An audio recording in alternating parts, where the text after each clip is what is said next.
नमस्ते। Can you see me here me? तो आज का टॉपिक हमारा बहुत अच्छा है। I what do you think? आपको कैसा लगता है कि हम हमेशा हैप्पी रह सकते हैं या नहीं रह सकते हैं?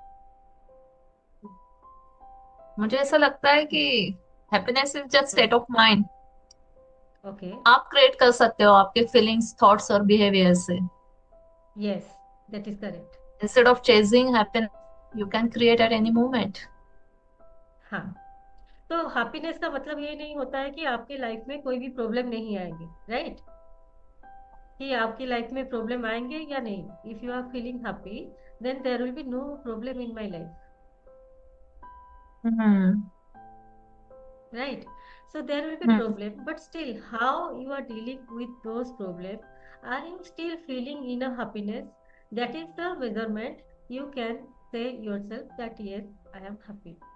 और लाइफ है तो हमेशा हमें प्रॉब्लम्स आएंगे। हम्म। ऐसा नहीं हो सकता है कि लाइफ में है। Think my inter. मैं बोल रही थी कि हैप्पीनेस मतलब यही होता है कि लाइफ में आपके चाहे जो भी सिचुएशन आएंगे, और सिचुएशन आएंगे अगर आप सोचो आपका, आप कोई भी ऐसे स्टोरीज देख रहे हो, कोई भी मूवी देखने जा रहे हो, एंड देयर इज नथिंग, कोई भी चैलेंजेस नहीं है, कुछ भी नहीं है, सब कुछ एज यूजुअल जा रहा है, you will be feeling board.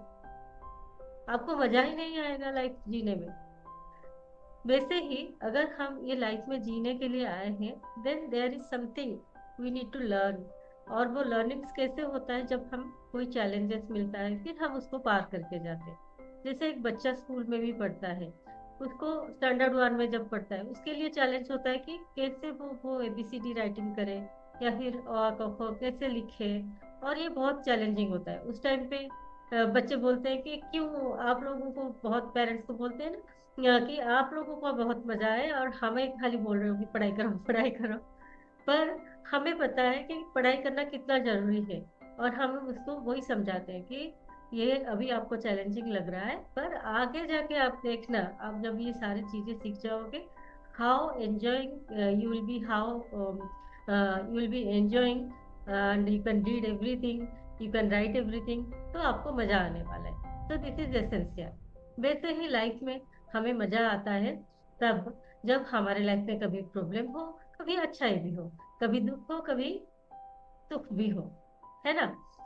अभी आप मुझे बताओ, अम, आपने जैसे अभी पहले ही कहा कि we can create our happiness. तो ये हैप्पीनेस हमारे सोच में ही होता है ना? यहाँ पे मैं आपको एक स्टोरी बताना चाहूंगी कि एक पर्सन था, उसका एक नया घर था, उसने अपने बेटे के लिए खरीदा था। और एक दिन ऐसा हुआ कि वो वापस जब आया अपने काम से, वो देख रहा है कि वो घर में बहुत जोरों की आग लग गई है।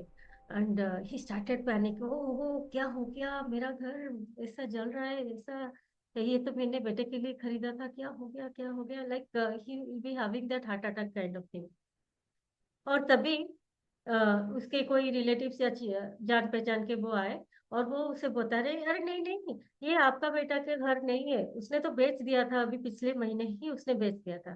फिर वही आदमी जो इतना अभी पैनिक कर रहा था कि पता नहीं हार्ट अटैक आ जाएगा या कुछ हो जाएगा, now again instantly he is कामर। सिचुएशन सेम है, पर उसने अपने आप को स्टोरी दे दिया कि ये तो मेरा नहीं है, मेरे बेटे का नहीं है, तो किसी दूसरे का है। एंड ही स्टार्टेड फीलिंग कामर। फिर इसको किसी और ने आ गए कि और बोले कि नहीं नहीं, वो बेटा सोच रहा था बेचने के लिए, लेकिन उसने तो बेचा नहीं था। तो अगेन ही स्टार्टेड पैनिक। तो आप देख रहे हो कि सिचुएशन चाहे कैसा भी हो, अगर आप अपने थॉट को थोड़ा सा कंट्रोल में रखते हो, in any kind of situation you will be feeling your inner, and that is the definition of happiness. और ये हम कॉन्शियसली हैप्पीनेस में रह सकते हैं। आज हम इसको सीखेंगे कैसे, कैसे हम कॉन्शियसली हैप्पीनेस में रहेंगे कि लाइफ का चाहे कुछ भी सिचुएशन हो, but I will not be feeling, I will not be feeling imbalanced, I will not be panicking, I will not be complaining. ठीक है? तो हम थोड़ा सा यहाँ पे थोड़ा सा इंट्रोस्पेक्ट करेंगे खुद को। मैं आपको पूछना चाहती हूँ, अभी आप अपने थॉट को थोड़ा सा देखें और खुद को पूछें कि आपके दिन भर में मोस्टली जितना टाइम आप जगे हुए रहते हैं, आपको कौन सा वो इमोशन आता है? आपको वो इमोशन पीसफुल होता है, स्ट्रेसफुल होता है, या कंफ्यूजिंग होता है? अगर आपके पास नोटबुक कॉपी है, पेन है, then write it down. I am also writing down, and it is very powerful. Trust me, if you are doing this, you'll be finding very powerfully it is. तो आपको पहले बताना है कि how you are feeling. जब भी आपका दिन भर का बहुत काम हम करते हैं, बहुत चीजों को हम मैनेज करते हैं, कैरियर को, घर में, और खुद के कुछ भी अप एंड डाउन जो भी होते हैं, और उसी बीच हमें मोस्टली क्या फील होता है? पीसफुल फील होता है, स्ट्रेसफुल फील होता है, या फिर कंफ्यूजन फील होता है? कंफ्यूजन मतलब you do not know how to behave. आपको आप स्टक हो जाते हो. कंफ्यूजन मतलब you are not having that clarity कि क्या करना है अभी. और जब आप ये वर्ड हैप्पीनेस को सुनते हो अपने माइंड में, आपको क्या ख्याल आता है? आपको क्या लगता है कि ये आसान है, हम हैप्पी रह सकते हैं? या फिर आपको लगता है कि नहीं, ये बहुत मुश्किल है, it is very difficult to stay happy always? और इंसान है, आजकल जैसे हम बताते हैं कि स्ट्रेसफुल रहना नॉर्मल है. अभी हम लोग वही बता रहे हैं कि स्ट्रेसफुल रहना तो नॉर्मल है, पर स्ट्रेसफुल रहना नॉर्मल नहीं है. अगर आप स्ट्रेस में ज्यादा रहते हो, तो वो आपका बॉडी का भी इम्पैक्ट करता है, आपका माइंड तो इम्पैक्ट होता है, और आपके बॉडी में हार्मोनल इम्बैलेंस होता है, बहुत ज्यादा कॉर्टिसोल रिलीज होता है, और जिसके वजह से हमारा बॉडी में भी बैलेंस नहीं रहता है, और हम बीमार भी पड़ जाते हैं. अभी आप मुझे बताओ, अगर आप बता सकते हो बताओ. If you are not feeling free, then you just write it down and think over yourself कि आपको क्या लगता है. आप जब स्ट्रेस में रहते हो, तब आप वो उसको ऑब्जर्व कर पाते हो. जैसे मैंने अभी को स्टोरी बताया कि जैसे ही उसने सुना कि ये उसके बेटे का घर नहीं है, तो उसने क्या हुआ, ऑब्जर्वर मोड में आ गया. उसको और वो स्ट्रेसफुल नहीं लगा, जबकि घर तो किसी का जल रहा था, but he was not feeling that. तो आप वैसे वाले ऑब्जर्वर मोड में आ जाते हो, या फिर आप अपने थॉट के साथ फाइट करने लगते हो कि क्यों क्यों ऐसा क्यों हो रहा है, मेरे साथ क्यों हो रहा है, मैं कितना एंग्शियस हूँ, मैं कितना ऐसे कितनी चीजों को हैंडल करूँ, बहुत मुश्किल है, लाइफ बहुत मुश्किल है, ऐसा कुछ आप सोचते हो क्या? तो write it down whatever you are thinking. हो गया? Now we will be going through our next step. पहला है हमें खुद के थॉट को ऑब्जर्व करना है. Now the next step comes, that is acceptance. कोई भी सिचुएशन है, अगर हम उसको एक्सेप्ट कर लेते हैं कि चलो कुछ तो है, whenever we are in that accepting mode, फिर हम क्या करते हैं, उसका सोल्यूशन फाइंड करने लगते हैं. जब तक हम उसको एक्सेप्ट नहीं करते, तब तक हम उसको फाइट करते हैं, ब्लेम करते हैं, कंप्लेन करते हैं, कुछ भी करते हैं. पर जब हम उसको एक्सेप्ट कर लेते हैं, फिर हम देखते हैं कि अच्छा ठीक है, ये सिचुएशन है, अभी ये सिचुएशन में मैं क्या नेक्स्ट स्टेप ले सकती हूँ कि मैं उसका सोल्यूशन लेके आ जाऊँ.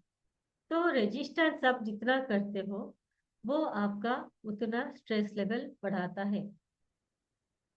अगर आप वो कोई भी सिचुएशन है उसको एक्सेप्ट नहीं करते हो, रेजिस्ट करते हो, the more you resist the more it persist. है ना, वो लॉ, यूनिवर्सल लॉ वही कहता है कि आप जिसको रेजिस्ट करो ज्यादा करोगे, वही चीज आपके लाइफ में ज्यादा से ज्यादा होते रहेंगे. और उसका उल्टा हो जाता है, जब आप उसको एक्सेप्ट कर लेते हो, you will be instantly coming to that peaceful state of mind. यहाँ पे हम थोड़ा सा रिफ्लेक्ट करेंगे. आप बताओ, is there any situation in your life that you are resisting instead of accepting? कोई ऐसा सिचुएशन है क्या आपके लाइफ में, जो आपको लग रहा है कि this is not good, this should not happen, मेरे साथ है क्यों, वही दूसरे के साथ हो जाए तो चलेगा? जैसे वो पर्सन ने देख लिया कि कोई दूसरे का घर जल रहा है तो वो चलेगा, पर उसके बेटे का घर जले, ओ हो वो नहीं हो सकता. तो हम दूसरे के प्रॉब्लम को इतना हार्ड नहीं लेते, पर खुद का कुछ हो जाए तो बहुत हमें पैनिक हो जाता है। तो क्या आप कौन से स्टेज में हो? आप अपने जो भी लाइफ में सिचुएशन जा रहा है, are you in that resisting stage और आर यू एक्सेप्टिंग इट? कि हाँ चलो, लाइफ है तो कभी प्रॉब्लम है तो कभी अच्छा ही भी है। हो सकता है ये कुछ सिखाने आया है और आगे इसका कुछ अच्छा आउटकम आ सकता है। अगर आप रेजिस्टेंस स्टेज में हो तो आप उसको लिखो।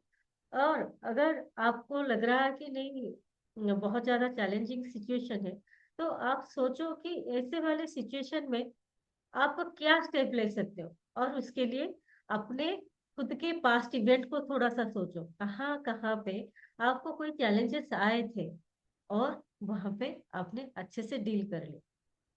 जब आप अपने माइंड को एविडेंस देते हो कि ये I can deal, I have dealt with such kind of situation, वो वाला सिचुएशन बहुत चैलेंजिंग था, पर देखो हम तो पार आ गए, वो टाइम भी चला गया।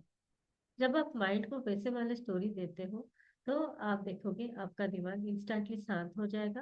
And you will be feeling, even though that situation is challenging, but you will be feeling inner peace inside you.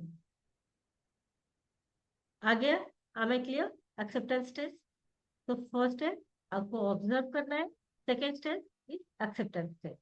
अभी ये अगर हो गया, देन हम क्या करेंगे? वो जो कंप्लेनिंग स्टेज में थे कि व्हाई मी, मेरे साथ ही क्यों, अब मैं क्या करूं, वो वाला स्टेज हमारा चेंज हो जाता है। अभी हम थर्ड स्टेज में आता है, जहाँ पे हम पॉसिबिलिटीज को देखते हैं,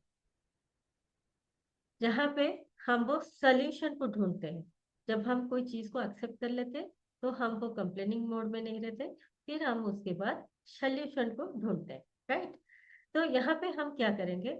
हम देखेंगे अगर कोई चीज गलत हो गया तो मेरा डिफॉल्ट रिएक्शन कैसे रहता है। अगर कोई चीज गलत हो गया मेरे लाइफ में तो मैं इंस्टेंटली कैसे बिहेव करती हूँ? क्या मैं फियरफुल हो जाती हूँ, या फिर उसको ऑब्जर्वर मोड में जाके देखने की कोशिश करती हूँ, क्यूरियस होती हूँ कि वो सिचुएशन मुझे कुछ सिखाने आया है क्या, उस सिचुएशन से मैं कुछ सीख सकती हूँ क्या, या कौन सा एंगल में मैं फोकस करूँ कि मुझे सल्यूशन मिल जाए। यहाँ पे हम अपने पैटर्न को थोड़ा सा देखेंगे कि कोई भी चैलेंजिंग सिचुएशन होता है तो बाय डिफॉल्ट हमारा रेस्पॉन्स कैसा होता है? रिएक्शन मोड में आ जाते हैं, एंग्सियस मोड में आ जाते हैं, या फिर उसको ऑब्जर्वर मोड में जाके, एक्सेप्टेंस मोड में जाके उसका सल्यूशन निकालते हैं। अगर आप विश्वास करते हो कि happiness is a choice, right, अगर आपका हैप्पीनेस आप चूज करते हो, तो क्या ये सिचुएशन के ऊपर डिपेंडेंट है या आपके ऊपर डिपेंडेंट है? What do you believe? ये आपके सिचुएशन के ऊपर डिपेंडेंट है? आप अनम्यूट करके बता सकते हो या फिर चैट में लिख सकते हो।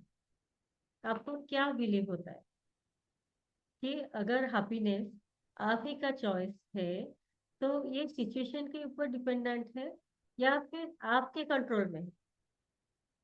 आप किसको कंट्रोल दे रहे हो, सिचुएशन को, या वो कंट्रोल आप ही के हाथ में है? अभी हम थोड़ा सा प्रैक्टिस करेंगे कि हम अगर खुद का हैप्पीनेस हमें अभी पता है कि we can choose our own happiness, तो मैं क्या तो प्रैक्टिस करूं, डेली प्रैक्टिस, जिससे मुझे रोज में वो हैप्पीनेस स्टेट ऑफ माइंड में रहूं। उसके लिए दो तीन प्रैक्टिस लगेंगे। जैसे हम लोग, जो भी हमारा स्टेट ऑफ माइंड है वो माइंड मेंटल है, लेकिन वो हमारा बॉडी को भी इम्पेक्ट करता है, ठीक है ना? जब आप दुखी होते हो तो आपका चेहरा उतर जाता है, आपका चाल बदल जाता है, आपकी बोली बदल जाती है। Did you know that? वैसे ही अगर आप इंस्टेंटली हैप्पीनेस फील करना चाहते हो, आप थोड़ा सा अपना बॉडी लैंग्वेज चेंज करो, थोड़ा सा मूवमेंट करो, क्योंकि हमारे इमोशंस बॉडी के डिफरेंट पार्ट में स्टक होके रह जाते हैं। जब हम बॉडी को मूव करते हैं तो वो इमोशंस फ्लो में आ जाते हैं, और हम जो पैनिक फील कर रहे थे वो थोड़ा इंस्टेंटली कम हो जाता है। तो कभी भी आपको लगे स्ट्रेस, तो आएगा, प्रॉब्लम तो कभी आएगा, but when you know all this techniques, you can instantly implement those things. तो पहला क्या करना है, आपको कुछ भी मूवमेंट कर लेना है। कुछ समझ में नहीं आ रहा है, कोई लाउड म्यूजिक लगाओ, उसके साथ कुछ भी जंपिंग वगैरह कुछ भी कर लो। तो उस इंस्टेंटली क्या होता है, आपका वो स्टक इमोशन, आपको जो स्टॉक इमोशन है वो थोड़ा सा फ्लो में आ जाता है। फिर आपका जो भी फीलिंग्स आ रहा है अभी, आप उसको परमिशन दो। आप ऐसा मत सोचो कि why why I am feeling this kind of thing, I know so many things, I know how to handle myself, I know how I can stay myself, how I can be happier on my emotions। पर जब कोई चीज होता है, instantly अगर कुछ भी आपको फीलिंग आता है, you just do not resist it. आप उसको फ्लो में आ जाने दो। रोना आ रहा है, रोज रो लो। या फिर आपको कुछ बताने का मन कर रहा है, गाली देने का मन कर रहा है, हो सकता है वो सिचुएशन में आप गाली ना दे पाओ, पर आप अकेले में आके बाथरूम में मिरर में खुद से उस सिचुएशन में अगर गाली देने का मन कर रहा है, आपका वो फंडा है कि आपकी बॉडी में उसको आपको स्ट्रक करके नहीं रखना है। आपको जैसा भी फील हो रहा है, उसको अपने बॉडी से, इमोशन से बाहर निकाल देना है। पर यहाँ पे आप कॉन्शियस एफर्ट लगा रहे हो कि सिचुएशन को खराब नहीं करना है। अगर किसी दूसरे को आपको बोलना था, but you are not able to tell that, तो आपको अकेले में वो भड़ास निकाल देना है। आप देखोगे जब आपका माइंड रिलैक्स्ड हो जाएगा, तो आपको automatically what will be the best response you can give to that situation, it will be coming to your mind. और उस टाइम का आपको उस वक्त थोड़ा सा अपने आप को खुद को दे देना है। और आपको देखना है कि आपको खुद को नम नहीं करना है। बहुत बार ऐसा होता है ना, हम लोग कुछ भी हो गया तो हम क्या करते हैं, बहुत बार गिल्ट में आ जाते हैं, या फिर उसको दबा के रख लेते हैं कि पता नहीं कॉन्फ्लिक्ट हो जाएगा, या कुछ झगड़े हो जाएंगे, कुछ भी हो सकता है, सिचुएशन विल बी बिटर, या फिर रिलेशनशिप खराब हो जाएगा, या फिर मुझे ही कुछ सुनना पड़ेगा, बड़े हैं मैं कैसे कहूँ। तो बहुत बार हम साइलेंटली उसको खुद के अंदर दबा देते हैं, और उसमें हमारा मेंटली तो हम सिक फील ही करते हैं, पर उसमें बॉडी का भी बहुत ज्यादा इम्पैक्ट हो जाता है। जैसे आप देखोगे कि बहुत ज्यादा स्ट्रेस हो गया होगा आपको, you will be feeling headache, shoulder एक भी हो जाता है जब हमें बहुत ज्यादा रिस्पॉन्सिबिलिटी आ जाती है। तो आपको वो सारे चीजों को रिलीज करना है। पहला तो है आप उसको सेफ प्लेस देख के रिलीज करो, या तो जर्नलिंग करके रिलीज करो, या फिर बाथरूम में जोर जोर के चिल्ला के रिलीज करो, बाथरूम में टैप खुला कर दो। जो भी आपको गाली देना है, जो भी भड़ास निकालना है, उसको निकाल दो। But trust me, this technique works wonderfully. क्योंकि अगर आप रख लेते हो, जैसे I am the victim one, कि जब जब भी आप कोई भी साइलेंटली चीजों को सहने की कोशिश करते हो, और हमें बहुत ज्यादा सिखाया गया है कि लेडीज दूसरों के सामने अपना रिएक्शन नहीं दे पाती है, और उसमें क्या होता है, उनका तबीयत खराब हो जाता है। हमें लगता है कि मेरा बॉडी मेरा साथ नहीं दे रहा है, पर वो बॉडी का गलती नहीं है, वो गलती है because we are also soul being. और हमारे माइंड में जो चलता है वो हमारे बॉडी में भी दिखता है। अगर आप खुश रहते हो तो आपके बॉडी में दिखता है, अगर आप दुखी होते हो वो भी आपकी बॉडी में दिखता है, अगर आप स्ट्रेसफुल रहते हो तो वो भी आपका बॉडी सहता है। तो जैसे आप रहते हो उसी के हिसाब से ही बॉडी का रिएक्शन होता है। इसीलिए बहुत जरूरी है कि आपको उस इमोशन को तो पहले रिलीज कर देना है, फिर उसके बाद जो भी बेस्ट रिस्पॉन्स है अकॉर्डिंग टू द सिचुएशन, आपको वही वाला देना है। और एक हम रिचुअल करेंगे, क्या करेंगे कि पूरा दिन कैसा गया, हम उसको क्या करेंगे, रात को सोने से पहले हम उसको रिलीज करते हैं। कैसे रिलीज करेंगे, जैसे मैं बता रही थी कि जर्नलिंग। जर्नलिंग मतलब क्या, आपको कॉपी पेन लेके आपके मन में जो भी आ रहा है उसको निकाल देना है, कि आज का मेरा दिन कैसा गया। और It's wonderful, thank you. wonderful. Thank you so much. The way you are thank you. explaining, your calm posture is just feeling, कि ये सुनते जाए whatever you are, telling. Yes, तो मैं वही बोल रही थी कि अगर आपको रात को सोने से पहले क्या करना है, जर्नलिंग करना है। आपका कोई भी अनफिनिश्ड थॉट रह गया है, दिन भर आप कुछ करना चाह रहे थे बट आपने वो कर नहीं पाए, कंप्लीट नहीं हुआ कोई काम, उसको आपको पहले लिख के निकाल देना है। फिर उसमें आपको सोचना है कि कौन सा एक्शन मैं ले सकती थी और मैं नहीं ले पाई, क्या मैं उसको बेटर कर सकती थी, या यही मेरा बेस्ट तरीका था। अगर बेस्ट तरीका था तो आप उसको एक्सेप्ट करो, उसमें कोई चिंता करने वाली जरूरत नहीं। अगर आपको लग रहा था कि और कुछ कर लेना चाहिए था, तो फिर आप उसमें जो भी स्टेप ले सकते हो उसको राइट डाउन। फिर हम क्या करेंगे, आप उसमें लिखो कि क्या छोटी सी चीज आप आज कर सकते हो जिससे आपका दिन पीसफुली जाए। तो आपको वही सोचना है कि आज का मेरा दिन जैसा भी गया, अभी मैं क्या करूं कि आई बी फीलिंग पीसफुल, और उसके लिए क्या है, gratitude is the best practice. तो दिन भर जो जो भी चीजें आपकी लाइफ में अच्छा गया, उसके लिए आप उसी टाइम पे ग्रैटिट्यूड करो। और ये बहुत जरूरी है सोने से पहले करना, क्योंकि जब आप स्ट्रेस को लेके सोते हो, रात भर वो आपके दिमाग में स्ट्रेस बढ़ता रहता है। और ये बहुत जरूरी है कि आप जब स्ट्रेस रिलीज कर देते हो, आपको रात में नींद अच्छी आती है, आपका हार्मोन बैलेंस होता है, बॉडी रिपेयर होता है। इसीलिए आप अपना स्ट्रेस को रिलीज करो और ग्रैटिट्यूड दो कि दिन भर जो भी अच्छा गया, आपको खाने को 3 टाइम का मिला, आपको रहने का अच्छा मिला, आपको कोई एक इवेंट शायद सही नहीं गया पर बाकी दूसरे सब इवेंट अच्छे से गए, तो उसी चीजों को ऊपर आपको फोकस करना है। आप देखोगे जब आप ग्रैटिट्यूड के ऊपर फोकस करते हो, तो आपका माइंड जो स्ट्रेसफुल हो रहा था वो इंस्टेंटली पीसफुल हो जाता है। और वही हमें चाहिए कि हमें हैप्पीनेस में रहना है, कॉन्शियसली। अभी हमें जब पता है कि हम क्या क्या चीजें इम्प्लीमेंट कर सकते हैं, कैसे अपने बॉडी को मूव कर सकते हैं, कैसे अपना प्रेजेंस ला सकते हैं डेली हैबिट्स में, बॉडी अवेयरनेस में कैसे हम अपना प्रेजेंस ला सकते हैं, जर्नलिंग करके कैसे निकाल सकते हैं, कैसे एक्सेप्ट कर सकते हैं, कैसे अवेयर हो सकते हैं, कैसे ऑब्जर्वर मोड पे जा सकते हैं। These are all beautiful techniques and easily can be implemented.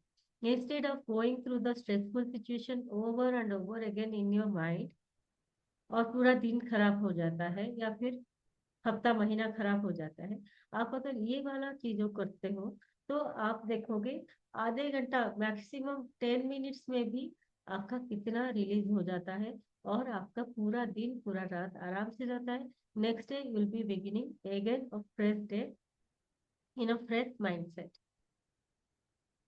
अब आप मुझे बताओ कि अभी तक आपने जितना भी सुना, उसमें से कौन सा वाला स्टेप आप उसको इम्प्लीमेंट करना चाहते हो, और कौन सा चीज आपको बहुत अच्छा लगा कि yes I can implement this habit. Yes, अगर happiness is your responsibility, your happiness is your responsibility, right? आप ही का चॉइस है कि आप कैसे हैप्पीनेस स्टेट ऑफ माइंड में रह सकते हो।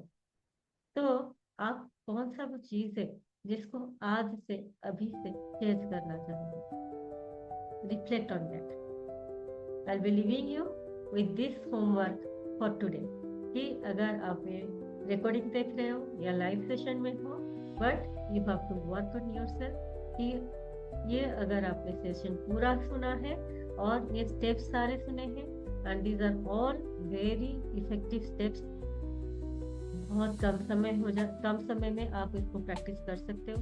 इसके लिए कोई ज़रूरी नहीं है कि बहुत ज़्यादा टाइम आपको लगेगा, कभी भी नहीं लगता है। 10-15 मिनट भी बहुत इफेक्टिव होता है।